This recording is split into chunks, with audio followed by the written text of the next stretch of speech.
저는 이 설교 제목을 준비해 놓고 오늘 로마서를 수십 번 읽으면서 기대가 되더라고요. 하나님 어떻게 역사하실까? 어떻게 하나님이 내 삶을 이끌어 가실까? 기대가 되니까 하루하루가 얼마나 감사한지 몰라요. 사도 바울이 오늘 로마서 8장을 쓰면서 우리 하나님이 어떤 하나님인가를 매우 귀하게 성경에 기록하고 있습니다. 우리 하나님은 성부 하나님, 성자 하나님, 성령 하나님 아닙니까? 이 삼일체 하나님께서 우리의 삶을 어떻게 기가 막히게 도우시느냐? 첫째로 한번 다 같이 한번 읽겠습니다. 시작. 성부 하나님은 모든 것을 합력하여 선을 이루십니다. 아멘이십니까? 모든 것을 합력하여 선을 이루신다. 여러분 28절 말씀을 다 함께 크게 한번 읽겠습니다. 우리가 알거니와 하나님을 사랑하는 자 곧 그의 뜻대로 부르심을 입은 자들에게는 모든 것이 합력하여 선을 이루느니라. 예, 믿으시면 아멘 하세요. 여러분 하나님은 우리의 삶을 선하게 인도하시는데 때때로 생각지 않은 때 어려움을 만나기도 합니다. 실패를 경험하기도 합니다. 내 앞에 예상하지 못한 장벽이 나를 가로막을 때가 있습니다. 여러분 이번 동계올림픽 보셨잖아요. 초반에는요 우리가 전부 이렇게 가슴 아팠잖아요. 분노하고 말이죠. 어떻게 그게 실격패냐고. 그런데 우리 선수들이 포기하지 않고 끝까지 두드리고 끝까지 최선을 다하니까 이번에 예상보다 훨씬 금메달도 은메달도 동메달도 많았잖아요. 참 이번에 놀라운 교훈을 다시 한번 배우는 거예요. 장애물이 우리 앞에 놓일지라도 우리는 끝까지 포기하지 말고 믿음으로 계속 도전하고 두드리면 반드시 하나님 장애물을 뛰어넘게 하시는 거예요. 그러니까 모든 것을 합력하여 선을 이루시는 하나님입니다. 저는 제 삶에 이 고백이 정말 저를 붙잡고 오늘까지 이끌어 주셨습니다. 얼마나 어려울 때가 많았는지 몰라요. 너무너무 가난해서 배고플 때가 많았고요. 등록금이 없어가지고 참 여러분 생긴 건 안 그래 생겼죠. 너무너무 가난했다니까요. 등록금이 없었어요. 저는 부모님한테 10원 한 장을 받은 적이 없으니까 고등학교 때부터 정말로 흙수저 중에 흙수저야. 그래도 하나님 앞에 늘 붙잡고 기도했더니 하나님이 이렇게 저를 이끌어 주시고요. 우리 어머니가 저를 두드려 패면서 교회가 밥 먹여주냐, 교회가 밥 먹여주냐. 그래도 맞으면서 아멘 아멘 했더니 지금 교회가 밥 먹여주잖아요. 모든 걸 합력의 선을 이루어주는 거예요, 하나님 앞에. 여러분 오늘 이 말씀을 붙잡고 살아가기를 축복합니다. 모든 것을 합력의 선을 이루신다. 그래서 언제나 우리 하나님은 좋으신 하나님, 우리 하나님은 선하신 하나님, 우리 하나님 반드시 살아계셔서 응답하시는 하나님. 여러분 창세기의 요셉 이야기를 너무 잘 압니다. 꿈을 꾼 채로 형들에게 미움을 받아서 애굽으로 노예로 팔려잖아요. 어떻게 그럴 수 있어요? 어떻게 형들이 그렇게 동생을 미워할 수 있어요? 그래서 애굽의 노예로 팔려갔습니다. 그래서 보디발의 집에 들어갔는데 다행히 보디발이 사랑하는 거예요. 주인이 사랑하는 거예요. 그래서 이제 좀 피할 길이 생겼어요. 먹을 일이 생겼어요. 좀 이제 좀 낫겠다 싶었는데 이번에는 보디발 아내가 유혹을 하네. 그러니 어떻게 그렇게 할 수 있나요? 나는 절대로 하나님 앞에 죄를 지을 수 없다고 단호하게 거절하니까 이 보디발의 아내가 자기를 성추했다고 완전 거꾸로 뒤집어 세워가지고 감옥에 쳐넣었잖아요. 성경 얘기인데요, 왜 좀 이렇게 고개를 끄덕끄덕 해줘요? 그러니까 여러분 억울하게 감옥에 갔잖아요. 여러분 생각해 보세요. 요셉만큼 억울한 사람이 어디 있어요? 뭐 잘못했나요? 하나님이 어떻게 이럴 수 있어요? 어떻게 이렇게 하나님이 감옥에 쳐넣을 수 있어요? 그런데 성경에 봐요. 어디 한 절에도 요셉이 하나님을 원망했다는 말이 없어요. 감옥에 가서 난 모르겠다, 다 때리쳐, 이제 아무것도 안 한다. 그러지 않았다는 거예요. 요셉은 감옥에서도 성실하게 자기 일을 다 했어요. 그러다 보니 감옥에 들어온 왕의 신하들을 만났잖아요. 그래서 왕의 신하의 꿈을 풀어주고 말이죠. 그러니까 신하들이 큰 도움을 얻죠. 그 신하들이 나중에 풀려나가면서 또 이번에는 왕이 꿈을 꾸네. 좀 맞으면 맞다고 좀 맞지요? 그러니까 왕이 꿈을 꾸니까 이 신하들이 왕에게, 왕이시여, 저 감옥에 있는 요셉이를 불러보세요. 신통방통합니다.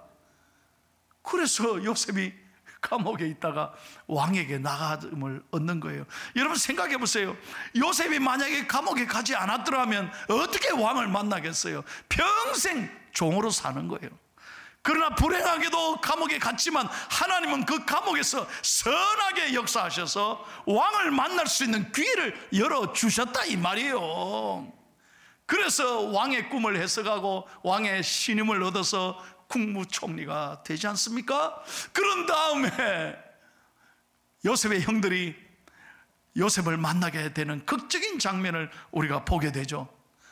그런데 국무총리가 우리가 팔았던 요셉이라니 얼마나 기가 막히게, 형님들이 다 불안하고 두려워하고 있는데 창세기 50장의 마지막 20절의 클라이막스, 요셉이 형들에게 뭐라고 말합니까? 20절을 다 같이 읽겠습니다. 당신들은 나를 헤아려 하였으나 하나님은 그것을 선으로 바꾸사 오늘과 같이 많은 백성의 생명을 구원하게 하시려 하셨나니. 아멘. 보세요. 당신들은 나를 헤아려 하였으나, 형님들은 나를 미워했지만 하나님은 그것을 선으로 바꾸셨다. 할렐루야. 여러분, 이것이 우리의 믿음이 되고 고백이 되시기를 예수님의 이름으로 축원합니다. 하나님은 모든 것을 합력해서 선을 이루어 주신다. 지난 한 주간 힘든 일이 있었습니까? 지금도 여전히 내 마음에 아픔이 있습니까? 몸이 연약하신 분이 있습니까? 하나님은 이 모든 걸 선하게 이루어 주실 거야. 이 믿음을 가지고 오늘 말씀의 은혜를 받고 담대하게 나아가시기를 예수님의 이름으로 축원합니다. 두 번째로, 성자 하나님 예수님은 어떤 분입니까? 두 번째를 다 같이 읽겠습니다. 성자 예수님이 우리를 위해 중보기도 하고 계십니다. 여러분, 예수님이 어떤 분인가를 분명히 알고 계셔야 돼요. 이걸 모르면 다 흔들려요.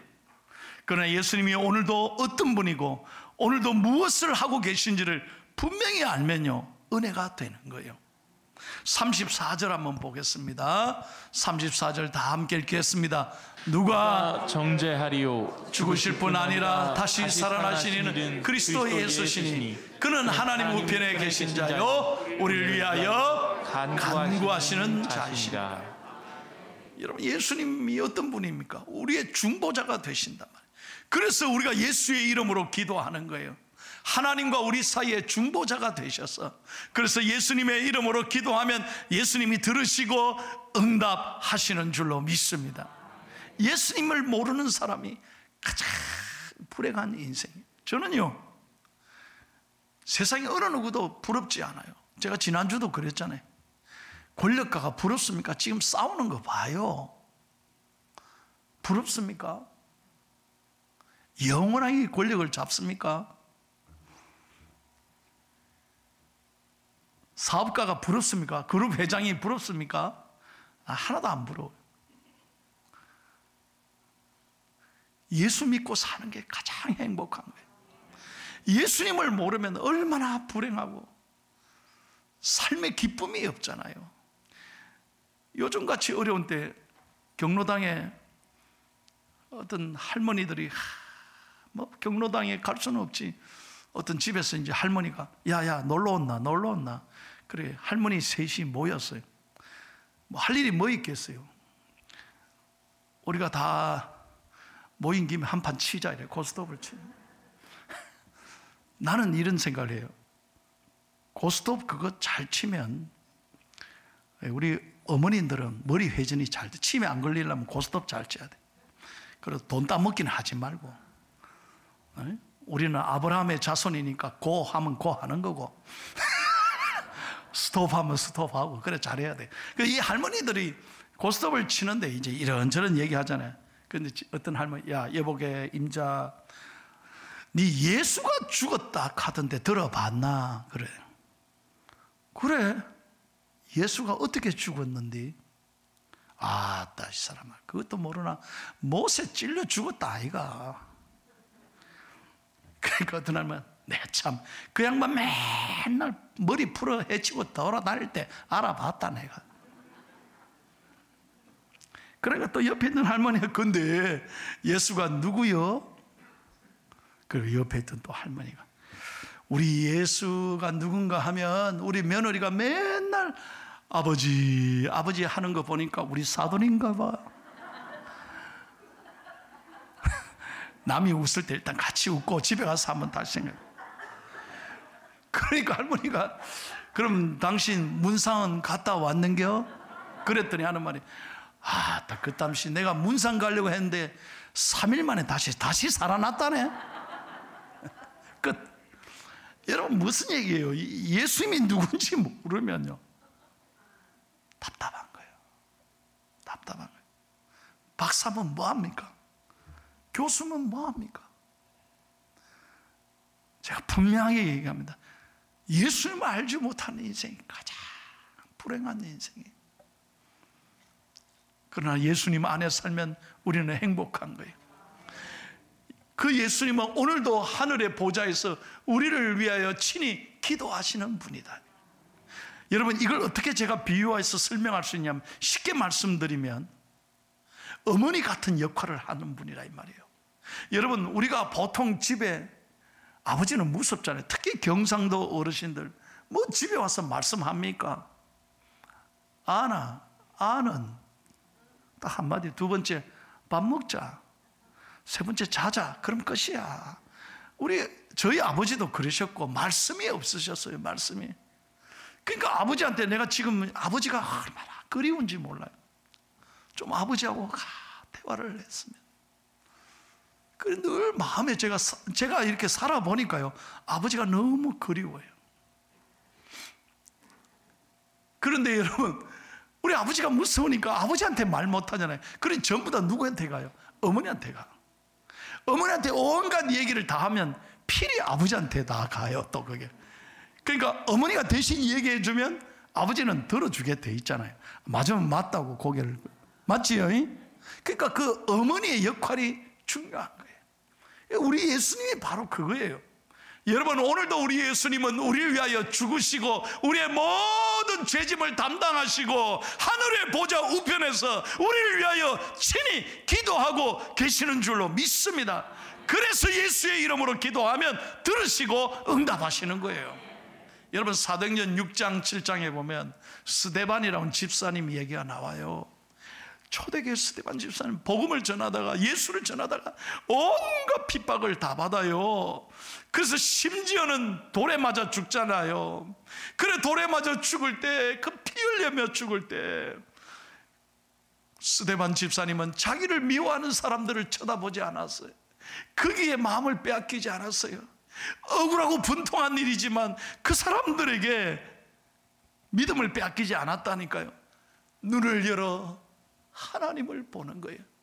여러분, 그래서 사도행전 7장 55절을 보십시오. 성경에 이렇게 기록되어 있습니다. 시작. 스데반이 성령 충만하여 하늘을 우러러 주목하여 하나님의 영광과 및 예수께서 하나님 우편에 서신 것을 보고, 할렐루야, 눈을 열어 하늘을 보니까 하나님 보좌 우편에서 예수님께서 나를 위하여 기도하고 계신 것을 보고 그는 믿음으로 감사했던 거예요. 그 순간 스데반의 얼굴이 천사의 얼굴과 같았더라. 여러분, 오늘도 우리가 믿음의 눈을 열어 힘든 상황, 나를 힘들게 하는 사람들, 속썩이는 자식들, 그게 마음을 빼앗기지 말고 믿음의 눈을 열어 하늘을 바라볼 때, 나를 위해 기도하고 계시는 예수님을 바라볼 때 성전에 올라옴이 얼마나 감사한지요. 거기에 위로가 있습니다. 거기에 기쁨이 있습니다. 거기에 자유함이 있는 줄로 믿습니다. 믿음의 눈을 열어 나를 위해 기도하시는 예수님을 바라봐라는 것입니다. 세 번째로 여러분 다 함께 읽고 마칩니다. 성령 하나님은 우리를 위해 무엇을 하십니까? 시작. 성령 하나님이 우리를 위하여 친히 간구하십니다. 성령 하나님은 세상 끝날까지 우리와 함께 계시는 하나님의 영입니다. 우리의 연약함을 도우시는 하나님의 성령이죠. 그런데 특별히 성령님이 하는 역할이 뭡니까? 우리가 마음이 무너질 때 우리의 기도를 돕는 하나님의 영인 거예요. 우리의 기도를 돕는 분입니다. 여러분, 우리가 조금이라도 몸에 열이 나면 우리는 요즘에 특별히 몸과 마음이 무너집니다. 그래서 요즘 가는 곳마다 열 체크해 보세요. 정상입니다 하면 기분이 든든하고 안심한데 열이 조금 올라와 보세요. 얼마나 불안합니까? 그래서 모든 것에 우리가 신경 쓰고 열이 높으면 걱정거리가 많이 생기는 거예요. 여러분, 우리가 조금만 육신적으로 영적으로 다운이 되고 무너지고 피곤하면 제일 먼저 오는 적신호가 뭐냐? 기도가 막혀버리는 거예요. 기도가 무너진다니까요. 그때 성령님이 우리가 기도할 수 있도록 도우시는 거예요. 이런 좋은 말이 있습니다. 한번 잘 보세요. 영상에 온갖 질병이 감기의 문으로 들어오듯이, 그래서 감기가 만병의 근원입니다. 여러분, 그래서 감기 조심하세요 그러잖아요. 감기 조심해야 돼요. 어르신들은 감기가 모든 질병의 원인이듯이 신앙생활의 적신호는 기도의 감기에 걸리는 것이다. 일리 있는 얘기죠. 여러분, 내 몸이 무너지고 내 영적으로 다운이 되면 제일 먼저 적신호가 뭐냐? 기도가 탁 막히는, 기도할 마음이 생기지 않아요. 그런데 그때 답답하죠. 그때 성령님이 왜 답답하게 하시느냐면 내 안에서 탄식하게 하시는 거예요. 우리가 기도해야 되는데 기도해야지 하면서 생각은 하는데 기도가 안 나올 때 성령님이 내 안에서 탄식하는 거예요. 그래서 답답한 거예요. 그 순간이 바로 기도할 때인 거예요. 정말 기도하기 힘든 그 순간이 기도할 때예요. 그래서 여러분, 기도하기 시작하면 결단해서 성전에 올라와서 하나님 앞에 어떤 자리에서든지 기도를 시작하면 주여 하고 부르짖으면 성령님이 내 안에서 나의 기도를 도우신다 이 말이에요. 26절 보세요. 오늘 그 말씀이에요. 26절 다 같이요. 이와 같이 성령도 우리의 연약함을 도우시나니 우리는 마땅히 기도할 바를 알지 못하나 오직 성령이 말할 수 없는 탄식으로 우리를 위하여 친히 간구하시느니라. 여러분, 그래서 답답함을 느꼈다. 내가 기도해야 되는데 왜 이렇게 답답하지? 바로 그 순간에 하나님 앞에 용기를 내서 의지를 다해서 주여 입을 떼면 하나님께서 도우시는 거예요. 성령님이 우리를 붙잡아 주시는 거예요. 그리고 기도하는 순간에 우리의 마음이 평안해지는 거예요. 여러분, 이런 은혜가 여러분에게 있기를 축복합니다. 여러분이 기도하지 않으면 성령님이 여러분 안에서 탄식한다는 거예요. 그래서 쉬지 말고 기도하라는 거예요. 기도하기를 쉬는 죄를 범하면 안 된다 이 말이에요. 그러나 믿음으로 결단하고 기도가 시작되면 하나님이 도우시는데, 특별히 27절 보세요. 하나님의 뜻이 어디 있지 잘 알지 못할 때 기도하면 하나님의 뜻을 알게 해주시는 거예요. 자, 27절 다 같이요. 마음을 살피신 이가 성령의 생각을 아시나니 이는 성령이 하나님의 뜻대로 성도를 위하여 간구하시니라. 할렐루야. 여러분이 기도하기 시작하면 성령님이 때때로 하나님이 어디 계시노? 하나님이 나를 알고 계시나? 하나님이 우리를 좀 도와셔야 돼. 답답하잖아요. 그러나 기도를 시작하면 성령님이 우리를 도우시고 기도하는 중에 하나님의 뜻을 알게 하시고 모든 어둠과 근심 걱정이 사라지고, 오늘 찬송했잖아요. 여러분, 기도하기 시작하면 하늘의 영광이 가득 차는 거예요. 여러분 보세요. 이 빛이 들어오면 성전이 이렇게 환한 것처럼, 여러분 은혜를 받으면 하나님의 영광이 여러분에게 넘치게 되면 모든 근심 걱정이 사라지고, 아멘 좀 하면 안 될까요? 이렇게 손 목사가 열심히 설교하는데 좀 아멘 좀 해주십시오. 하늘의 영광이 넘치면 모든 근심 걱정이 사라지고 하나님이 선하게 우리의 길을 이끌어 주실 줄로 믿습니다. 그래서 여러분 은혜를 받아야 돼요. 기도하면서 은혜를 받고 여러분의 삶에 놀라운 성령의 충만함이 넘치기를 예수님의 이름으로 축원합니다. 설교를 마치겠습니다. 참 놀라운 것은 우리 아버지 하나님은 기가 막히게 도우시는 하나님인데요, 지금 최근에요, 지난 1월 26일자 조간신문에, 모든 신문에 이 아이의 기사가 나왔어요. 누구냐? 지금 12살인데 영국의 조 웨일이라는 친구인데요, 세상에 이 아이가 너무너무 지금 전 세계가 주목하는 디자이너가 됐어요. 12살짜리가 왜 이렇게 됐느냐 참 물어보실래요? 이 아이는 학교 가면 공부를 안 해.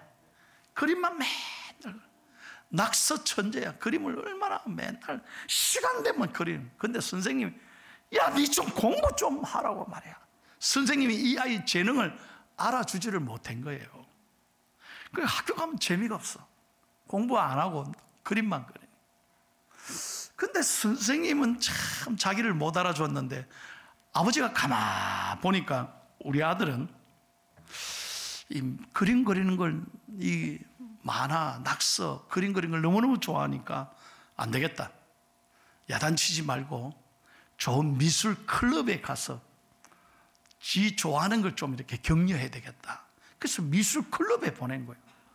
참 놀라운 건요, 한 번도 아버지가 아이 공부 안 한다고 야단치지 않았어요. 그래서 미술 클럽에 보내서 선생님한테 우리 아이를 좀 잘 부탁한다. 그림 한번 그려보라. 이 조엘이 그림을 그리는데 기가 막히는 거예요. 이 아이는 천재적인 아이라 선생님이 재능을 알아봤어요. 그래서 어떻게 했냐, 이 조엘의 그림을 인터넷에 올려버렸어요. 그러니까 전 세계가 말이에요, 이 아이 그림을 서로 내가 사겠다, 우리 회사의 디자이너로, 우리 회사의 로고로 뭐 다 부탁하는 거예요. 그런데 얼마 전에 어떤 일이 있었느냐, 이 아이가 아빠 생일을 맞아서 운동화를, 나이키 운동화를 하나 선물로 하면서 나이키 운동화에다 지가 그림을 그린 거예요. 운동화 한번 봐요. 이 그림이 나이키 운동화에 그림을 그렸는데 너무너무 그림을 잘 그려서 이 나이키 아십니까? 나이키 회사 회장님이 이 그림을 보고, 이 운동화를 보고 비행기를 타고 샤 영국에 가가지고 이 아이에게 수백억을 주면서 우리 회사 디자이너로 모시겠습니다.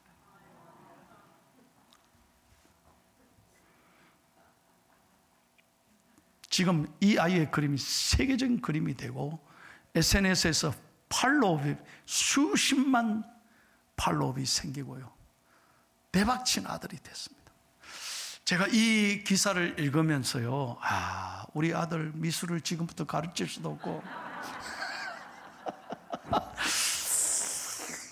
그러니까 여러분 절대로 자녀들 야단치면 안 돼요. 공부 못한다고 구박하죠. 보세요, 아버지가 야단 안 치고 자기 좋아하는 걸, 재능을 격려하고 다 보냈더니 선생님이 그걸 알아보고 말이죠, 그 그림을 놀랍게 평가해줘. 지금은요, 세계적인 디자이너, 12살에 나이키 수석 디자이너 됐다. 여러분 한번 생각해 보세요. 어떻게 이런 일이 있어요? 우리 하나님은 우리의 삶을 통해서 기가 막히게 역사하시는 좋으신 하나님이신 줄로 믿습니다. 야, 우리 하나님 좋으신 하나님, 내 삶을 기가 막히게 도우시는 하나님. 그렇게 축복할 때 여러분의 말대로 이번 주간엔 감사할 거리가 많아지고 간증거리가 많아지는 행복한 한 주간이 되시기를 예수님의 이름으로 축원합니다.